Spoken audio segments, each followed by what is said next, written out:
Tonight, we're looking past the confetti and the stage lights to ask the question everyone is talking about. Was the season 24 finale a fair vote or a calculated industry move? The atmosphere inside the studio on that night in May 2026 was electric, but it quickly turned cold as the final results were broadcast to millions. For months, Keyla Richardson had been the undisputed vocal powerhouse of the season, consistently topping social media engagement charts and streaming metrics. When she was announced as the third-place finisher, the immediate reaction wasn't just disappointment, it was a full-scale digital revolt. Within minutes, hashtags alleging foul play began trending globally, with viewers pointing to her flawless execution of "I Love the Lord" as definitive proof of her superiority. From a news perspective, we have to look at the numbers. Historically, contestants with high viral scores like Keyla's usually sail to the top spot, yet she was sidelined at the final hurdle. This discrepancy has led to intense speculation regarding the voting system's integrity. Was there a technical glitch, or did the demographic of the voting block shift in a way the producers didn't anticipate? Critics argue that the robbery of Keyla Richardson represents a deeper issue in reality television, where the most talented performer often loses out to the most marketable or safe choice. As we dig deeper into the data, we're finding that the outcry isn't just coming from her fans, but from music industry veterans who see this as a missed opportunity for the show to crown a truly transformative talent. The fallout from this decision is still being felt, and as we investigate the hours leading up to that announcement, a picture begins to emerge of a production under immense pressure to deliver a specific kind of winner for the 2026 market. This wasn't just a loss for Keyla. It was a moment that forced a national conversation about how we measure success in the modern digital age. Is it possible for an artist to stay true to their faith while conquering the mainstream? Or is the industry designed to force a choice between the two? The central conflict of Keyla Richardson's 2026 journey wasn't just her competition, it was her identity. Entering the year as an established Billboard charting gospel star, Keyla faced an uphill battle from day one. Our investigation reveals a significant tension between the traditional faith-based community and the mainstream entertainment machine. Throughout the season, Keyla attempted to break the box, moving from Sunday morning anthems to gritty, soul-infused covers like "Zombie." While this demonstrated her incredible range, it also sparked a quiet but persistent controversy within her core fanbase. Reporters on the ground noted a growing divide. While younger viewers praised her versatility, older, more traditional segments of the gospel world expressed concern that she was being diluted for mass consumption. This wasn't just a matter of taste, it was a matter of brand survival. In the music industry, crossover is often a code word for compromise.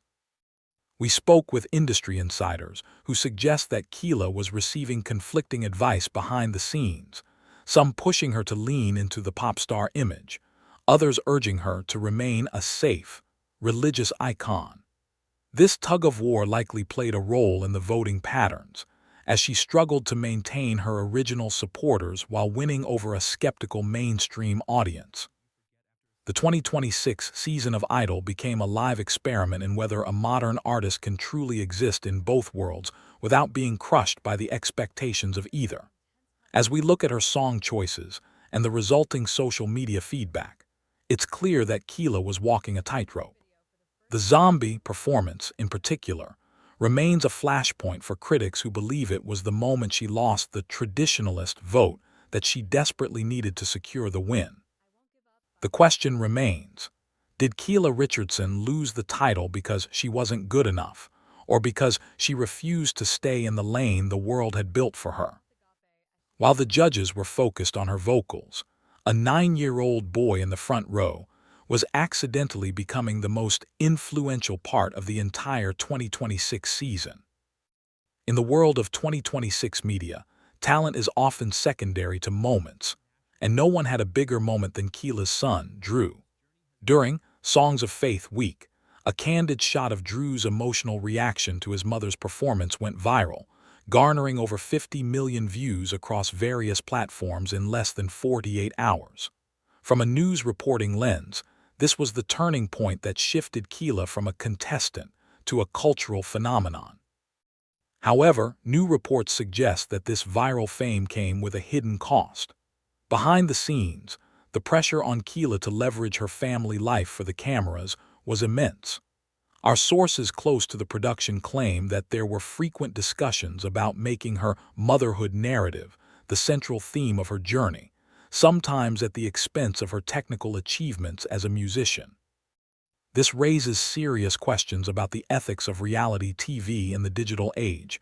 Specifically, how much of a contestant's private life is fair game for the sake of ratings? While the public fell in love with the mother-son duo, Keyla reportedly fought to keep the focus on the music. This internal struggle for boundaries may have contributed to the repetitive feeling some critics noted in the show's editing. There are also unverified reports of a breakdown in negotiations regarding how much access the cameras would have to her family post-show. While Drew's presence undoubtedly helped her reach a wider audience, it also placed a target on her back, making every move she made subject to intense scrutiny. This viral surge created a retention loop for the network, but for Keyla, it was a double-edged sword. It made her the most talked-about person on the show, but it also threatened to overshadow the very talent she had spent years hunting. As we analyze the impact of that one viral clip, we see the blueprint for how 2026 stardom is manufactured, and the heavy personal price that often comes with it. Forget the contract that comes with the win. The real story is about the major labels Keyla Richardson is currently turning down to protect her future. The dust has settled on the finale, but for Keyla Richardson, the real work has only just begun. While the winner of Season 24 signed the standard multi-album deal, news is surfacing that Keyla is taking a radically different approach. Industry analysts are closely watching her movements, as she has reportedly declined several lucrative offers from major mainstream labels. The reason? Creative autonomy. Following the controversies of the 2026 season, Keyla is reportedly wary of being owned by a system that she feels didn't fully understand her vision. Our reporters have found evidence that she is instead building a bespoke team for an independent launch, a move that is becoming increasingly common for established artists who have been through the reality TV ringer. This is a high-risk, high-reward strategy. By going independent, she keeps a larger share of the profits and total control over her gospel-soul hybrid sound, but she loses the massive marketing machine of a major label. However, in the 2026 landscape, where a viral TikTok can do more than $1 million ad campaign, Keyla might have the upper hand. She has already begun teasing new material that leans heavily into the untold stories of her time on the show, using the robbed narrative to fuel anticipation for her debut post-Idol project. Rumors of a collaboration with high-profile soul producers are already circulating, suggesting that her third-place finish was actually a soft launch for a much bigger career than anyone anticipated. We are witnessing the birth of a new kind of star, one who doesn't need a crown to rule her market. The investigation into her 2026 transition reveals a woman who is no longer asking for permission to be herself.